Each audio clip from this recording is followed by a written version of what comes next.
హైదరాబాద్ ఉంది, జిల్లాకు ఒక తెలంగాణ భవన్ ఉంది. యాన్నన్న ఉంటే మండల కేంద్రంలో ఉండొచ్చు, కాన్స్టిట్యున్సీలో ఉండొచ్చు. కానీ ఒక గ్రామములో సొంత జాగ కొని సొంత పైసలతో పార్టీ ఆఫీస్ కట్టిన ఘనత మా తీగుల్ బీఆర్ఎస్ కార్యకర్తలకే దక్కుతుందని చెప్పి మనం చేస్తా ఉన్నాం. దాదాపు 17,84,000 రూపాయలు ఖర్చు పెట్టి ఇంత అద్భుతమైన ఆఫీసును ఇంత సెంటర్ లో కట్టిందంటే నేను మీ గురించి ఎంత చెప్పినా తక్కువే అని చెప్పి మనం చేస్తా ఉన్నా. ఇది రేపు రాష్ట్రానికి ఆదర్శం. ఊరూరికి చెప్తా తీవులలో కట్టిన మీ సంగతి ఏందని అడుగుతాయిగా, అంత బాగా చేసింది. నిజానికి 2001లో పార్టీ జర ఆపు బిడ్డ, డబ్బు ఆపునన్న జర నీడకుండు బిడ్డ, ఎండగొడుతుంది నీడకురా. 2001లో బీఆర్ఎస్ పార్టీ పెట్టినాడు జాగ ఉన్నారు. పార్టీ పెట్టినాడు జాగ ఉంటే ఇవాళ రజతోత్సవం జరుపుకునే రోజు బిల్డింగ్ ఇనాగ్రేషన్ చేసినాం. 25 సార్లు అంతేనా? పార్టీ పెట్టిన జాగొన్నాం. రజతోత్సవ సందర్భంగా, రజతోత్సవం మొన్ననే జరుపుకున్నాం వరంగల్, మీరందరూ కూడా వచ్చింది. రజతోత్సవ శుభ సందర్భంలో రేపు తెలంగాణ రాష్ట్రం ఏర్పడ్డ దినం ఎల్లుండి 2 తారీఖు. ఈ శుభ సందర్భంలో మనం ఈ పార్టీ ఆఫీస్ ప్రారంభించుకోవడం నిజంగా నాకు ఎంతో గర్వంగా ఉంది, ఎంతో సంతోషంగా కూడా ఉంది అని మనకు చేస్తా ఉన్నా. కార్యకర్తలు చందాల రూపంలో కాదు, సొంత డబ్బులు మీ జేబుల్లో నుంచి డబ్బులు వేసుకొని మీరు ఈ భవనం కట్టించిందంటే నిజంగా మీరు చాలా గొప్పవాళ్ళు. అయినా ఈ గ్రామమే గొప్పది నా దృష్టిలో. తీగులు గ్రామానికి బాగా చరిత్ర ఉన్నది. ఏ ఉద్యమమైనా తీగులు ముందుంటది.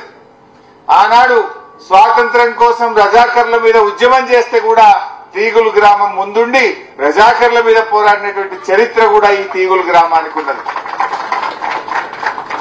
1969లో మొట్టమొదటి తెలంగాణ ఉద్యమం, తొలి తెలంగాణ ఉద్యమంలో కూడా ఈ ఊరు నుంచి ఆ రోజుల్లోనే కుమ్మరి బాలయ్య గారు, కిష్టాపురం శాంతయ్య గారు, వడ్ల ఆంజనేయులు గారు, పాటకు మల్లారెడ్డి గారు, ఇట్లా ఎంతో మంది 69 తెలంగాణ ఉద్యమంలో ముందుండి జై తెలంగాణ అని పోరాడిన చరిత్ర తీగులు గ్రామానికి ఉన్నదని గుర్తు చేస్తా ఉన్నా.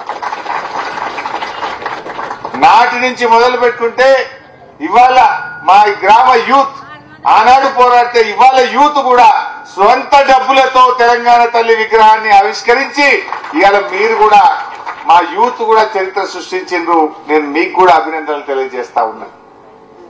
మరి రేవంత్ రెడ్డి, మా యూత్ పేరేముండే, యువసేన యూత్, మా యువసేన యూత్ ఇవాళ అద్భుతమైన తెలంగాణ తల్లి చూస్తే దండం పెట్టే బుద్ధి అవుతుంది, చూస్తే ఆ తల్లిని ఆరాధించే బుద్ధి అవుతుంది. ఆ తల్లిలో అన్ని కనబడుతున్నాయి. కానీ రేవంత్ రెడ్డి వచ్చి మన తల్లిని మార్చిండు, తెలంగాణ తల్లిని మార్చిండు. మీరు అందరు చూసిండు కదా, మార్చిండా లేదా? తెలంగాణ తల్లిని మార్చిండు. ఏమన్నాడు? మార్పు మార్పు మార్పు అన్నాడు. ఏం మార్పు తెచ్చిండ్రా అంటే తెలంగాణ తల్లిలో మార్పు తెచ్చిండు.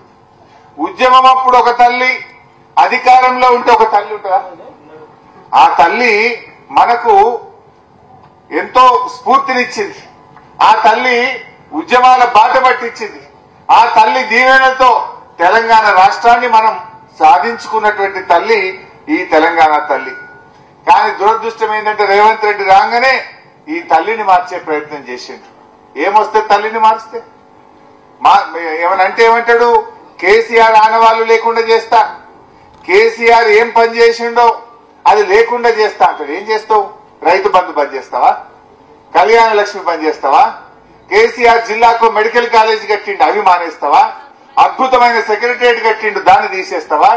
125 అడుగుల అంబేద్కర్ విగ్రహం కట్టిండు, దాన్ని తీసేస్తావా? ఏం మార్పు తెస్తావు? మార్పు మార్పు అంటే తెలంగాణ తల్లిని తేవడం మార్పా? ఈ తల్లి మనకు అద్భుతమైన స్ఫూర్తినిచ్చింది. తెలంగాణ ఉద్యమానికి ఊపునిచ్చిన తల్లి, ధైర్యాన్ని ఇచ్చిన తల్లి, తెలంగాణ రాష్ట్రాన్ని సాధించిన తల్లి. ఇలా ఈ తల్లిని మార్చి రేవంత్ రెడ్డి నేనేందో మార్చిన అంటాడు.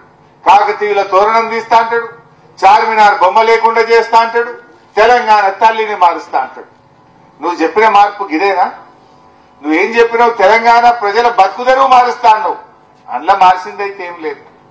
రేవంత్ రెడ్డి వచ్చినాక ఇవాళ ప్రజలు కన్నీళ్లు పెట్టుకుంటున్నారు, ప్రజలు కష్టాలు పడుతున్నారు. ప్రజలు బాధపడుతున్నటువంటి పరిస్థితి వచ్చింది. ఆనాడు కేసీఆర్ ఉన్నప్పుడు బంగారమూల కరెంట్ వస్తుంది.